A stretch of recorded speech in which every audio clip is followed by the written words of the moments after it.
Every afternoon, as they were coming from the school, the children used to go and play in the giant's garden. It was a large, lovely garden with soft green grass.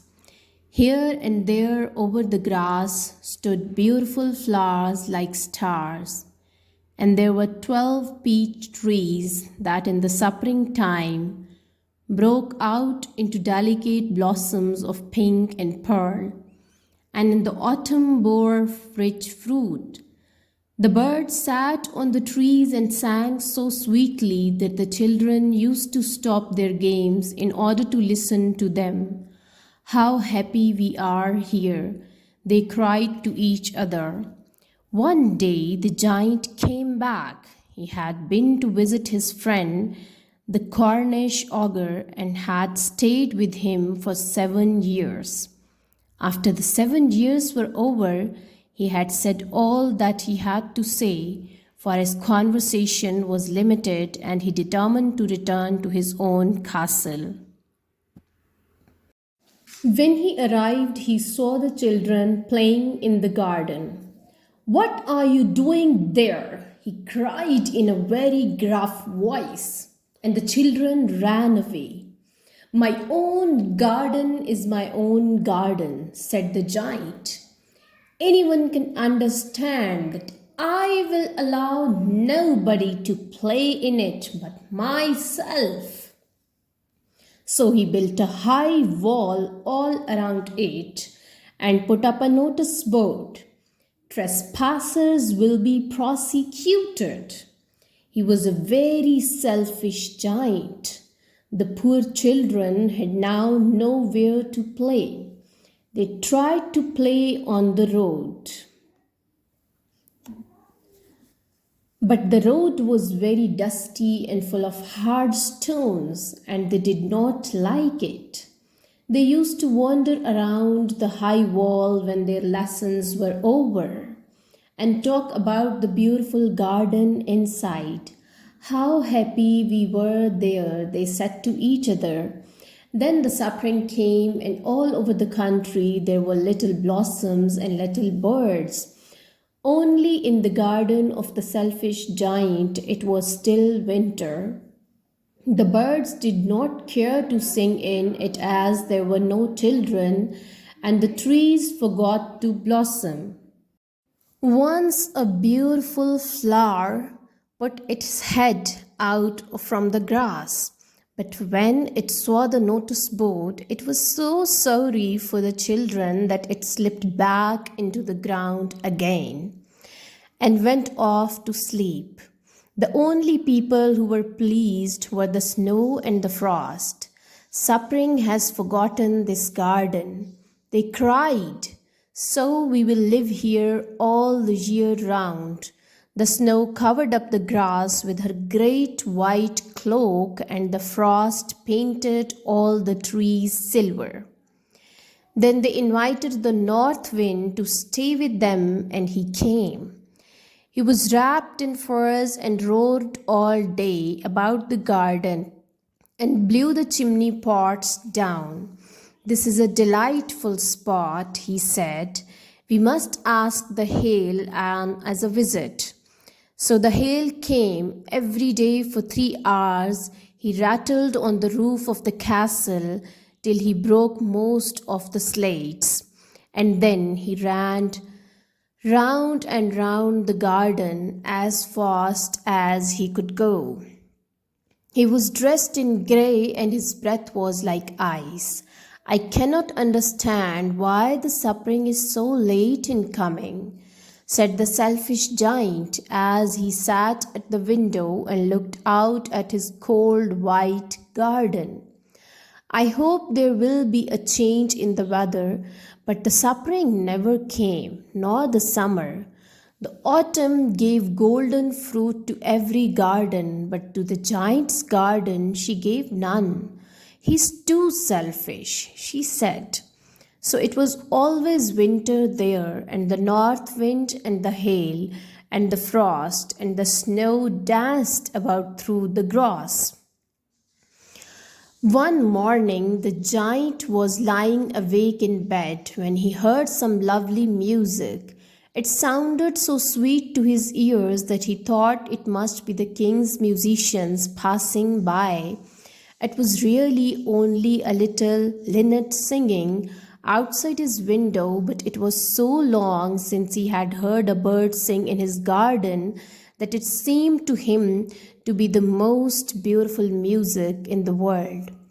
Then the hail stopped dancing over his head, and the north wind ceased roaring, and a delicious perfume came to him through the open casement. I believe the spring has come at last, said the giant. And he jumped out of bed and looked out. What did he see? He saw the most wonderful sight. Through a little hole in the wall, the children had crept in and they were sitting in the branches of the trees. In every tree that he could see, there was a little child. And the trees were so glad to have the children back again that they had covered themselves with blossoms and were waving their arms gently above the children's heads. The birds were flying about, the twittering with delight, and the flowers were looking up through the green grass and laughing. It was a lovely scene, only in one corner it was still winter. It was the farthest corner of the garden, and it was standing a little boy. He was so small that he could not reach up to the branches of the tree, and he was wandering all round it, crying bitterly. The poor tree was still covered with frost and snow, and the north wind was blowing and roaring above it.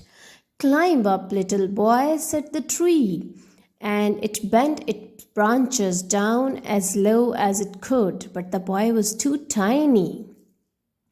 And the giant's heart melted as he looked out. "How selfish I have been," he said. "Now I know why the spring could not come here. I'll put that poor little boy on the top of the tree, and then I'll knock down the wall, and my garden shall be the children's playground for ever and ever." He was really very sorry for what he had done, so he crept downstairs and opened the front door quite softly and went out into the garden. But when the children saw him, they were so frightened, and they all ran away, and the garden became winter again. Only the little boy did not run, for his eyes were so full of tears that he did not see the giant coming. And the giant stole up behind him and took him gently in his hand and put him onto the tree. And the tree broke at once into blossom, and the birds came and sang on it. And the little boy stretched out his two arms and flung them round the giant's neck and kissed him. And the other children, when they saw that the giant was not wicked any longer, came running back, and with them came the spring.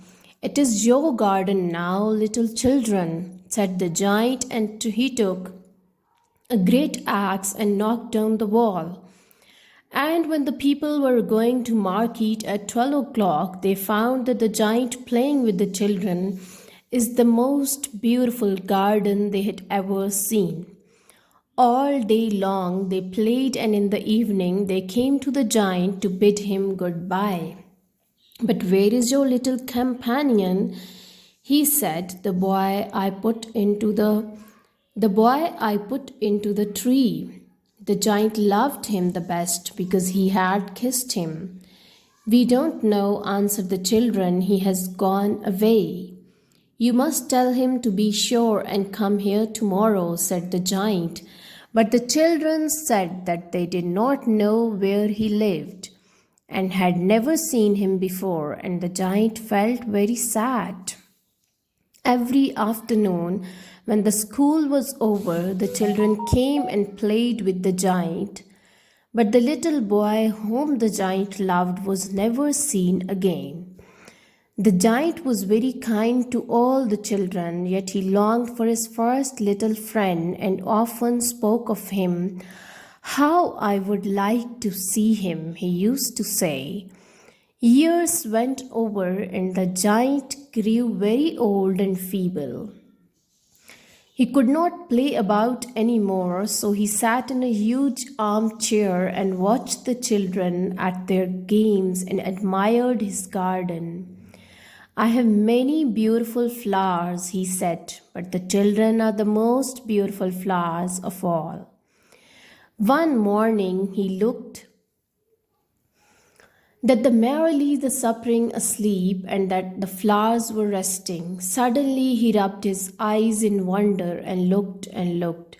It certainly was a marvelous sight. In the farthest corner of the garden was a tree quite covered with lovely white blossoms. Its branches were all golden and silver.